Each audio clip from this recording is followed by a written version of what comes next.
Let's talk about the women, because a lot of people know you because of the women. I mean, That's how it all started. it is, well, with what, throwing the porn star off the roof? No, the trying to impress them with the Instagram stuff and whatever. Because you started posting like the guns, but then you said the girls got more, and then later the cannabis got more, which we'll get to. Yeah, so I mean, initially it was kind of lifestyle stuff, and then I would put the girl stuff in there too. And it's funny because the jealousy was actually like more of a driving force than anything else. If girls see other hot girls that are interested in you, it's, I think the most powerful like driving factor, like more so than the money and the fame and all the others. Well, maybe not more than fame. Fame kind of is a trump card, but you said fame like 100x's things.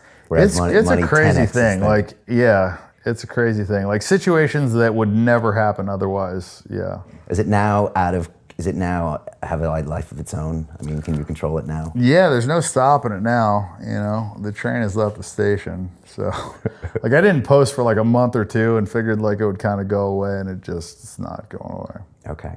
And the women that are around, well, first of all, you probably heard connections with Hugh Hefner. Are you the modern day Hugh Hefner? And like that image, one guy with like 8 women, like you do or Hef does. Yeah. I mean, that does everyone's head in, right? And in the Puritan America with, family values, why is that such a hard thing for people to get their head around? And what are you telling them?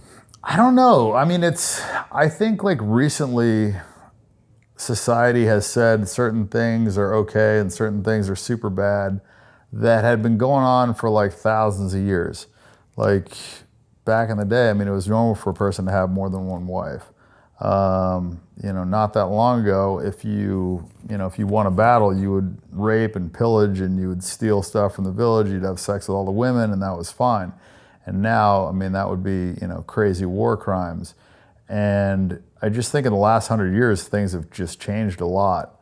But I think it's more normal than people lead on. I mean, if you look at, in the animal kingdom, I mean, there's one stud animal that has sex with, most of the, females. And I think in our society, it's actually, that is actually what happens. It's just not necessarily broadcasted as much. It's not kind of put out there. But I think 5% of the guys have sex with like pretty much all the girls. So I think it's been happening, and I think it happens like that. I just think,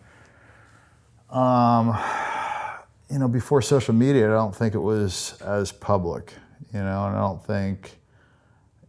also think it's a little bit counterproductive to post about it, because I think a lot of these guys, would do it a little bit more on the slick.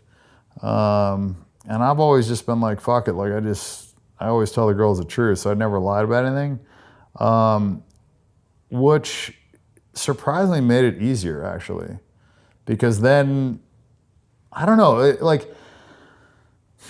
if you ask me, or let's say if I asked my girl, like a girl that I was dating, like, hey, how many guys do you have sex with last week? And she told me I had sex with 6 guys last week. I'd know she was telling me the truth, right? Because like no girl would like lie in that direction, Or if I said, how many guys have you had sex with your whole life? And she told me, 537. Like I would know she's telling me the truth. So I think when these girls ask me questions and I tell them answers that they, normally wouldn't want to hear, it builds trust. So it's like a strange thing. But it's, it's a little counterintuitive. And why do they stay? Why do they stay? I think different reasons. Some of them want to be famous. Some of them are having fun. Some of them genuinely like me. Some of them just enjoy the lifestyle. Some of them are there for the adventure. Some of them are there because they're not supposed to be there. A lot of them come because they've broken up with a boyfriend and want to piss him off. That's like the number one, I think. But yes, a lot of different reasons, I would say. How does one get to your house? As a guy or a girl? As a girl. Like as a girl, it's kind of tough. Like I don't really, they got to know somebody, or, sometimes the DMs work. We've got a lot of photographers that work for us. So maybe through that.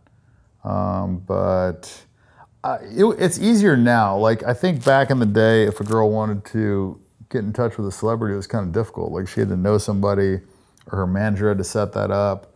But now they can just go straight to the source and just DM them. And it's true for me too. Like, I actually watched this show Iron Cowboy the other day. This guy did 50 Ironman triathlons in 50 days in 50 states. I don't know if did you see that? No, I didn't. Wow. Yeah, I mean, it was like this crazy thing. And I watched this documentary and I was like, holy shit, like that's insane. Like, this guy, did 50 fucking Ironman triathlons in 50 days in 50 states. And like, the previous record was 30 in a year, which was set by him. So to do 50 consecutive ones was just like absurd. And I ended up DMing the guy and I was like, oh, like, super impressed. Like, it actually like motivated me to start doing more cardio again. And then the guy hit me back and, we started talking. It was just like, it's just kind of like crazy to have that access, like you could watch a movie and, hit somebody up or, tons of famous people, like I could just immediately connect with them. And so that is one of the, interesting things about social media is that it gives girls access. So they can, if they want to hook up with these celebrities, they can now. So a lot of the girls will just, DM me and it'll, happen pretty seamlessly.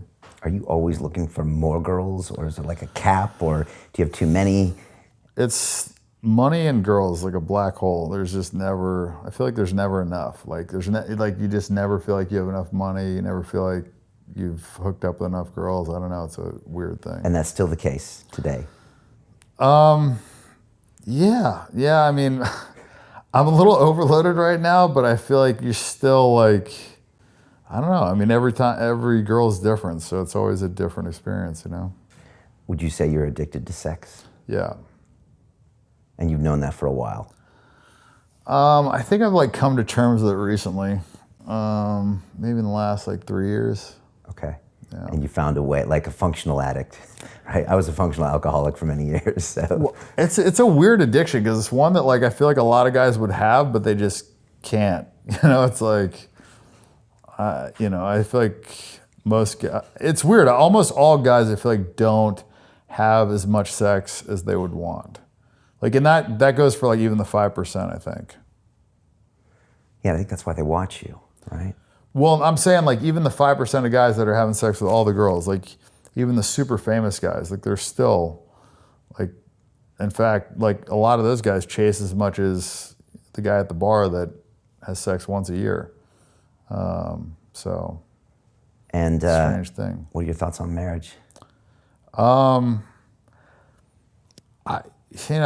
don't see a ton of upside in it for, a guy in my position, but I guess if you lived in the Midwest and you wanted to have a family and you wanted to have kids, it would make sense.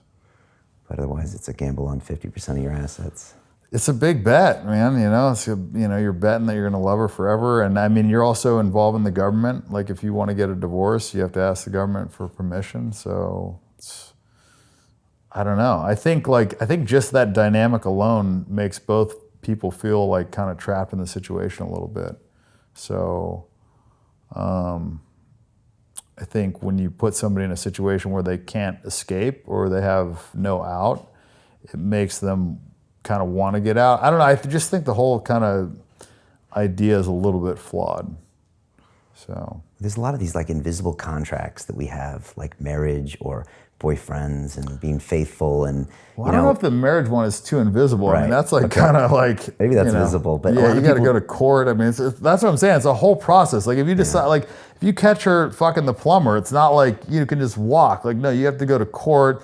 You have to talk to the government. You have to give her a certain amount. Like you have to agree on. It's just a whole process, right? Like just split up the house. I mean, it's just so different than dating. It's just so many more serious implications. And you said even before that some people are just in relationships and they stay in them because they just, don't have better options and they're just trying to be nice. You've done your research. Yeah. No, I think... but you kind of blow through all of those. I think it was laziness. I think that's probably one of the... If I were to say the main reason people stay in relationships, I think it's laziness. Because I think there's a decent amount of them that are unhappy or that would be happy with somebody else, but they're kind of, you know, they're afraid of the unknown, or they're comfortable, or whatever. They just don't want to go out and, you know, find somebody better or find somebody more compatible. And so they just get, you know, stuck in the routine. I think that's what happens to a lot of people in their lives. They just get stuck in a routine, and then they wake up one day and they're 40 and they've been doing the same fucking thing every day.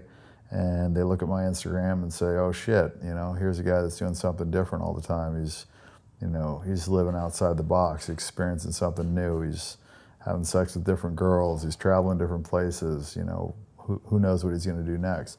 And so I think that's part of the appeal, is that, you know, it's unorthodox, it's unknown, you know, unpredictable.